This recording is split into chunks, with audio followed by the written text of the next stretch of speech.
জুলাইয়ের গণ অভ্যুত্থান দমনে মরণাস্ত্র ব্যবহার, হেলিকপ্টার থেকে গুলি এবং ব্লক রেইড, এই সবকিছুই ছিল রাজনৈতিক সিদ্ধান্ত। এমন বিস্ফোরক স্বীকারোক্তি দিয়েছেন পুলিশের সাবেক মহাপরিদর্শক চৌধুরী আবদুল্লাহ আল মামুন। মঙ্গলবার আদালতে উপস্থিত জবানবন্দির নথিতে উঠে এসেছে এই চাঞ্চল্যকর তথ্য, যেখানে তিনি সরাসরি জানিয়েছেন আন্দোলন দমন করতে এইসব পদক্ষেপ নেওয়ার পেছনে প্রশাসনিক নয়, রাজনৈতিক সিদ্ধান্তই কাজ করেছে। আরও চাঞ্চল্যকর তথ্য হল, এই দমন নীতির মূল পরিকল্পনায় যুক্ত ছিলেন ঢাকা মেট্রোপলিটন পুলিশের সাবেক কমিশনার হাবিবুর রহমান হাবিব এবং ডিবির সাবেক প্রধান মোহাম্মদ হারুনুর রশিদ।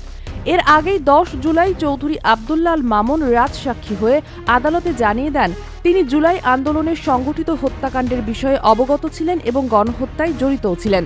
এখন প্রশ্ন হচ্ছে, কে বা কারা এই রাজনৈতিক সিদ্ধান্ত নিয়েছিল, কার নির্দেশে গুলি ছুটেছিল আকাশ থেকে, কোথায় দাঁড়িয়ে আছে দায়বদ্ধতা?